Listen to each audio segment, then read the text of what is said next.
Dialogue at the Wilson Center is a production of the Woodrow Wilson International Center for Scholars. And now here's your host, John Molesky.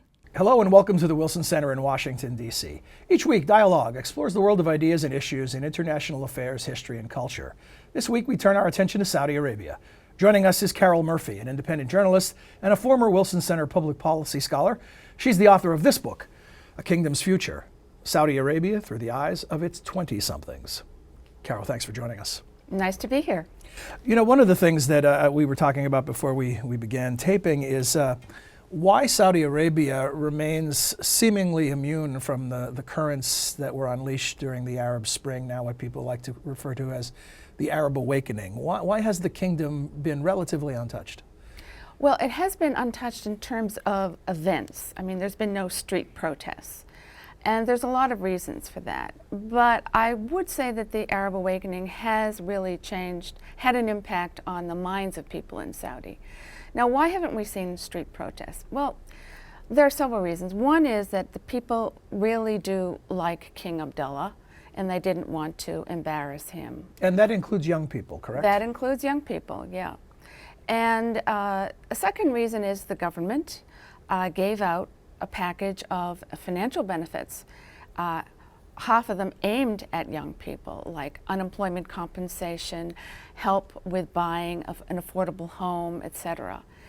And the other thing is there's not a culture or a tradition of street protests in Saudi Arabia. The religious conservatives whom the government is allied with have always taught that a good Muslim obeys their ruler and gives any criticism that they have in private. Mm-hmm. But sorry, go ahead. Yeah, but the impact of the Arab Awakening has been, I think, on people's minds. It's made all Saudis, but particularly young people, more questioning, more politically aware, and especially the influence of social media that's been used in the Arab Awakening. I mean, Saudi Arabia now is #1 in the Arab countries in terms of tweeters. There are nearly 400,000 people who use Twitter in Saudi Arabia. And how tolerant has the government been of negative tweets? That's a very amazing event. The government, what people are saying on Twitter is remarkable, especially young people. They're making fun of the government, they're making fun of government decisions. And as far as I know so far, nobody's been arrested unless they made a comment that the government thought was blasphemous or against religion. But as far as all the other political criticism they're getting on Twitter, I'm not aware of anybody that's been arrested for that. Is this, and what does this indicate? Is this a change of thinking in the royal family, or is this more of a case of awareness of what's happening in the region and trying to get ahead of the curve? I think that it is due to a more tolerant, progressive faction in the royal family, of which the king is a part. And I think there's some really smart, savvy people in that faction. And I think they're saying, look, let's let people vent on Twitter. It's only words, and besides, we can know what they're saying. We can know public opinion. We can know what people are thinking. Now, whether that's going to last far into the future, I have no way of knowing. It may be just temporary. But it is remarkable that it's tolerating things said on Twitter that it wouldn't tolerate in the daily newspapers. Mm-hmm. The only word seems, to me, it reeks of complacency. I think I have images of the Soviet Union and glasnost and openness, and once the genie was out of the bottle, words became ideas, and it wasn't so easy to sustain. Yeah, that's true. I mean, the king is in his early 90s. He's not going to be with us much longer. His successor, supposed successor, the Crown Prince, is in his late 70s, but he's in ailing health. So the issue of succession, and when the royal family is going to decide that the younger generation will take over from the one that's led the kingdom now since 1932, or since the 50s, is one issue that is making everybody nervous, including young people. I mean, in my interviews with young people for this book, when I asked them, what do you think is the biggest danger facing the kingdom? Many of them said, well, we're worried about the transition, because the fear is that unlike past successions, that it won't be pacific, it won't be peaceful, that there will be factions fighting within the royal family. And also, they like the current king. And they like the current king. They'd love another who knows one. What's next? Who knows? Yeah, they don't know what's coming next. They would like another king. They like King Abdullah because they feel that he has the people's benefit in his heart. Do we have when we say they like the king, and we're speaking generally, do we have any sort of equivalent to President Obama's approval rating for the king? Do we have a number that we can attach to it? No, How we don't. widespread is the support? No, we don't have a number, but I can tell you, for 3 years living in Saudi Arabia, it was almost universal. We like King Abdullah, even among Shiites. And now Shiites, are a minority. They're about 10% of the population. And they face a lot of discrimination. And but even they feel that King Abdullah is They don't blame the king for that discrimination. They don't. Well, some do, but in general, they feel that the king is trying to make things better for them. Now, you've talked to these young people over the course of years and gotten to know them as a group, also personally in some cases. Do they admire their cohorts in other countries who are part of these rebellions? Some of them do, but I found that most of them, while they do admire them, they don't want to do the same thing in Saudi Arabia. They're not ready to say, okay, because they had a Tahrir Square protest demonstrations, we're going to have one in Riyadh or Jeddah. No. They feel that, I found Saudi Arabian youth more, at this stage, evolutionary than revolutionary. They don't want to kick out the king or the royal family because they feel the royal family provides some unity for the country. They do want change, but they want it to come gradually, step by step, in a way that won't jeopardize the material benefits they're getting now. I mean, Saudi Arabia is a rich country, and that won't jeopardize their security in the streets. Ultimately, that part, the rich country, is that, do you think, the deciding factor of why things can remain orderly in one country and not in another? I think it's got a lot to do with it. I mean, don't forget that there's a big social safety net in Saudi Arabia. First, from the government. Secondly, from the large extended families. Very, very close family relations. So, if you're 24, you don't have a job, maybe your father's dead, your uncle will take care of you. And nobody goes really starving in Saudi Arabia. This belief in evolution versus a need for revolution is interesting in that, I can't remember exactly how you phrase it, but you essentially say, this is almost blind faith. There's no real evidence of the type of significant change, a move toward a constitutional monarchy or something of that nature. There's no real evidence of it, but young people seem to believe it can happen.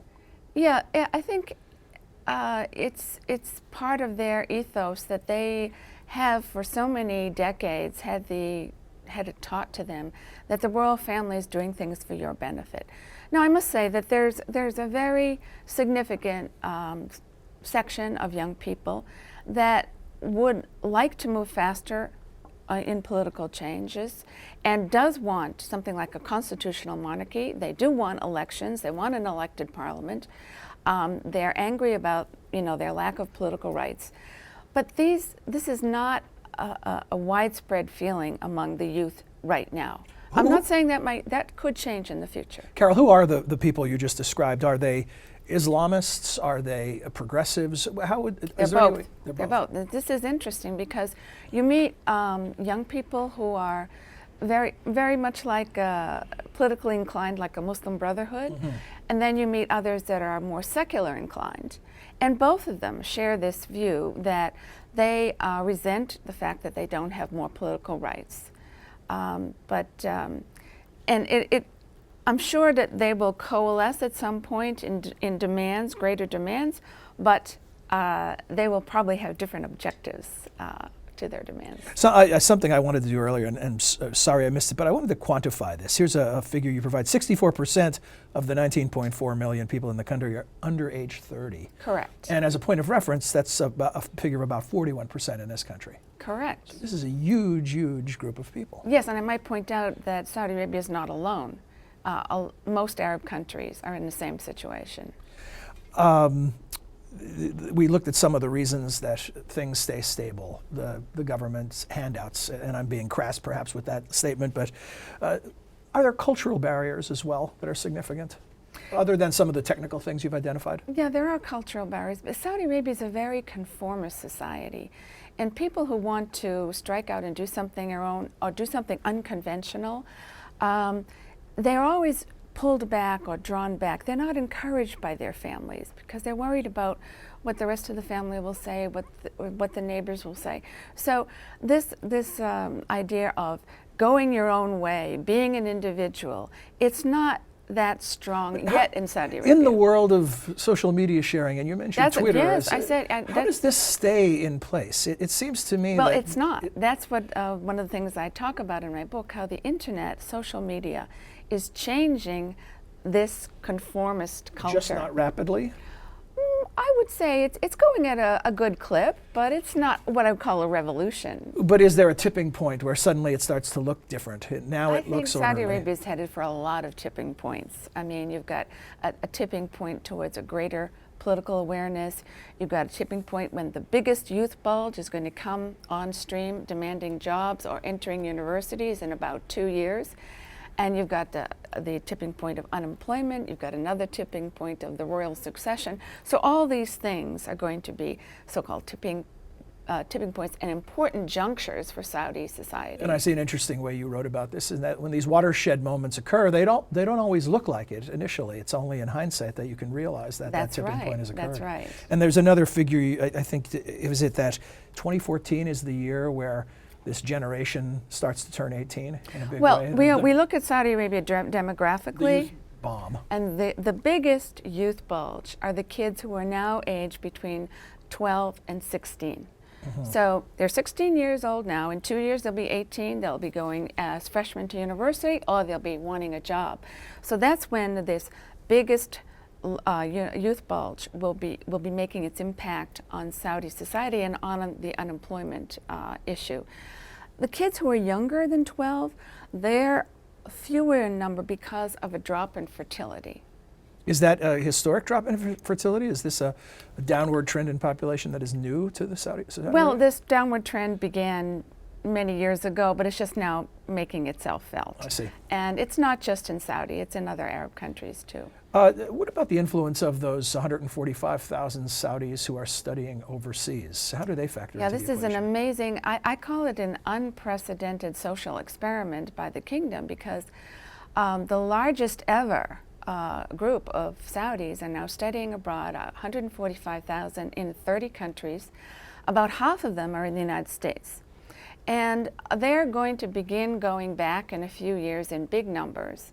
I mean, they're here studying English at university, getting their master's and getting their PhDs. Now, there's a difference of opinion about how much impact they're going to have when they go home. And the expectation is they will go home. Oh, yes, yes. I feel confident most of them will, because, again, it goes back to the very strong family orientation and a very conformist society. People won't want to be separated forever from their families, and they would be if they didn't go back. And so when they go back, you said you're a little skeptical of that. I personally think that initially their biggest impact will be in business and in the economy. The political impact, if there's going to be one from these kids being overseas, is going to come later, I think. I don't think it'll come initially.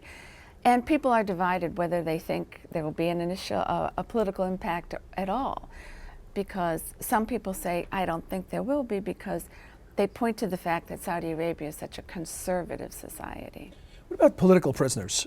Still large numbers of those in the kingdom. How does that factor into this equation? Is there unrest about that, concern about that? There is. You've probably been reading in the news about demonstrations in Riyadh for the past 18 months. And these are by relatives of people, Saudis, that have been held in prison for years, some of them since 2003.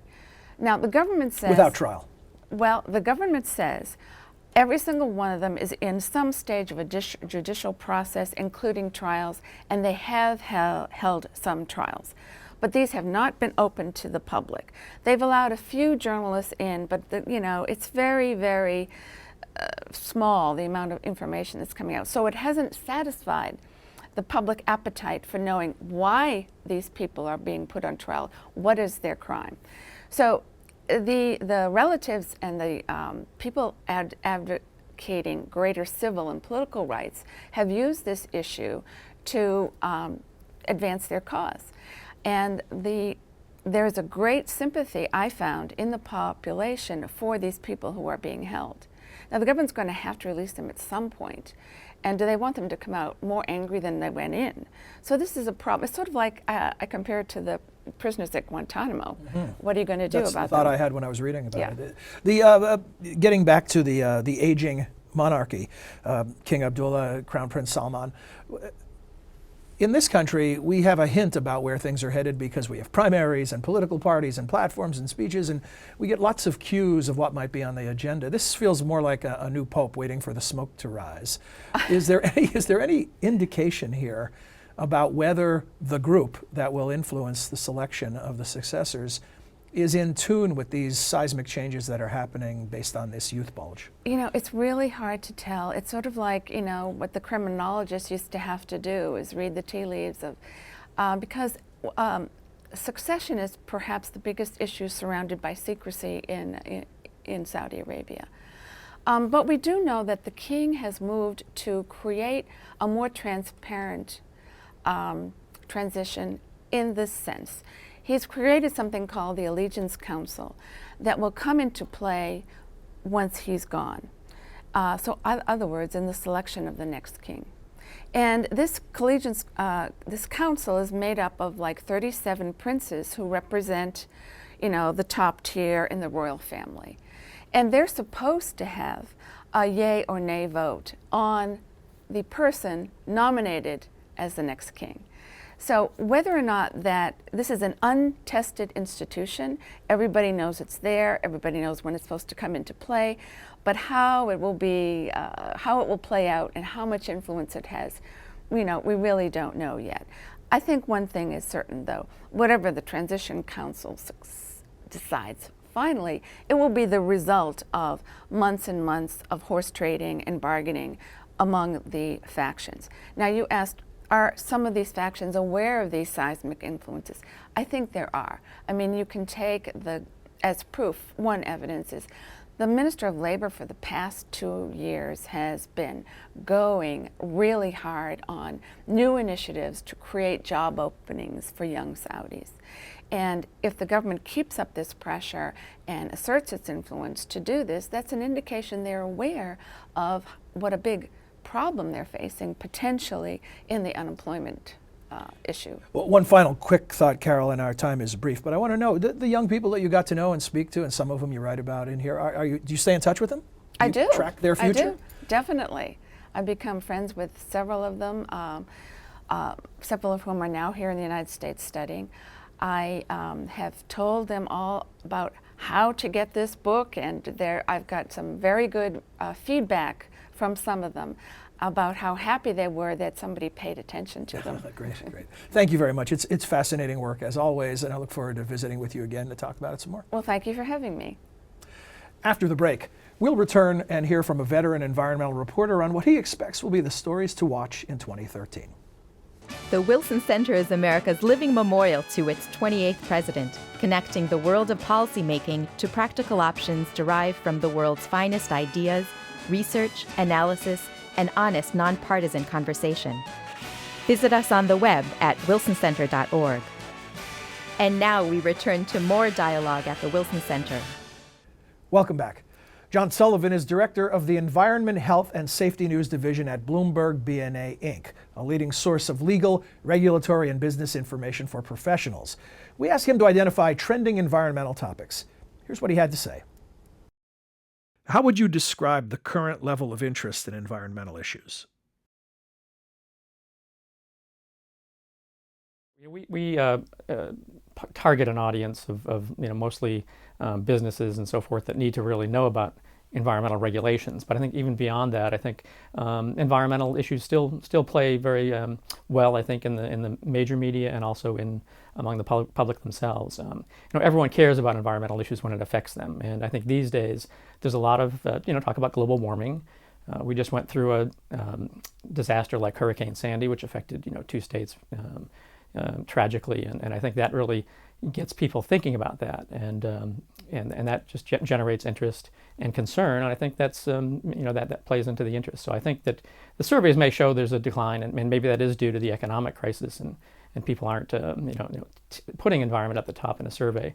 But I think when you get storms like Sandy, or sewer breaks in their cities and towns that cause backups, they realize that pollution is an issue, and I think it does resonate with them. In addition to climate change, what other environmental issues will be prominent in 2013? Yeah, I would say 2 things. Certainly fracking, hydraulic fracturing. There's an oil and gas boom that's been going on for several years now. There's a big appetite for more oil and gas, particularly gas. And one of the ways that gas companies can get at those deposits is through use of hydraulic fracturing and horizontal drilling. Techniques that have been around for a while, but they're now being used more and more. A lot of concern over is this process contaminating water supplies? States are the primary regulator of oil and gas drilling, and a lot of them are now coming up with regulations that address things like disclosure of the chemicals used during the fracking process. So that's ongoing, and the gas and energy industry can pretty much live with what they're doing. But now the federal government wants to get involved. The Bureau of Land Management under the Interior Department is looking at rules for federal lands, similar to some of the state rules. The Environmental Protection Agency is also doing a study of the effect of fracking on drinking water. We won't see that report this year, but probably the year after. But a lot of concern about fracking because it's so widespread. And there's some concern over health impacts that we're not quite sure of. And the second, I would say the Keystone Pipeline is a big issue that we'll know a little bit more about when the administration makes a decision on whether to approve that permit. That's to bring oil from Canada down to the Gulf Coast for export and for use here as well. A lot of concern again over whether, in a time of concerns over carbon pollution, whether we should be promoting the use of more fossil fuels. That's environmental groups have that concern certainly, and also just the concerns of building the pipeline itself, a huge pipeline running from Canada all the way through the U.S. So those are 2 big stories in the near term. I think we'll be watching. And as far as us personally at Bloomberg BNA, we cover the whole wide range of regulatory issues, from air pollution, water pollution. There are a slew of air pollution regulations that EPA is going to be working on, that we'll be looking at, including pollution from power plants, things other than greenhouse gases. On the water pollution front, there are more regulations dealing with power plants, and also what they call animal feeding operations. These are large livestock farms or poultry farms that can be a big source of pollution for water. And it's difficult to address that because of the way the Clean Water Act is written. But there are some regulations that EPA will be working on that we'll be looking at as well. Beyond U.S. borders, are there any trends or innovations that you'll be watching? The European Union has done a lot in terms of greenhouse gas controls. They actually have a system set up to trade, an emissions trading system, which controls the pollution, but allows some flexibility for people, companies, or whatever to be able to reduce their emissions, or if they can't, they can buy a permit, if you will, a permit to pollute. Something that Congress here considered a few years ago, was never able to enact that. But I think people look at EU and want to see how that system is working. The United Nations has had negotiations underway for several years to try to get another treaty following on from the Kyoto Protocol. And by 2015, 190 countries have agreed to try to get a deal by 2015 that would go into effect in 2020. Whether that would entail an emissions trading system like the EU, it's not certain, but that's something that's certainly on the agenda. So I think those are a couple of the things that we'd be looking at. Yeah. Are there underreported stories to which we should be paying more attention? Yeah, good question. And I'd go back to a couple of things I've mentioned. Some of the air pollution regulations that are enormously important, but they really don't get reported by the mass media, I think. Take for an example, EPA had to do a regulation dealing with the transport of pollution from one state to another. For example, smokestacks emit pollution into the air. It doesn't stay within that state's borders. It crosses wherever the wind blows. And states have to come into compliance with certain standards for air quality. And sometimes it's difficult enough just when you have problems within your own state, let alone when you're dealing with some other state's pollution that's drifted into your boundaries. And what that does, that has a real on-the-ground effect on people in the states. For example, if you're not achieving the air quality that's necessary, your businesses will have to do things to control those emissions. That's going to cost money. Right here in the greater DC area, we have our emissions inspected, our vehicle emissions inspected to make sure that polluting vehicles aren't on the road. That's all because of this pollution, and some of that's coming in from out of state as well. So EPA has tried to address that and been shot down twice by the courts. And so now they have to go back to the drawing board and try to do something else, try to figure out another solution. In the meantime, the pollution is still being transported from one state to another. So I think it's a fairly technical regulation, a technical issue, and I think the mass media may not pick up on that quite so much. But it's something that's very important, and other air pollution issues I would say are equally important as well. For example, the power plants, mercury standards, mercury emissions from power plants. That's the biggest source of mercury, a huge problem that I think doesn't get enough attention in relation to, say, greenhouse gases and carbon pollution. New editions of Context can be found each week at wilsoncenter.org/context. That's all for this edition of Dialogue at the Wilson Center. Until next week, I'm John Molesky. Thanks for joining us. We'd like to hear from you. Please send your questions or comments to dialogue@wilsoncenter.org. You can also follow us on Facebook. Search Dialogue Television and Radio. Our host's Twitter feed is twitter.com/John Molesky. Dialogue is a co-production of the Woodrow Wilson International Center for Scholars and MHZ Networks. Dialogue is available via broadcast, cable, satellite, and telco on MHZ Worldview throughout the United States. To see how to watch where you live, visit www.mhznetworks.org.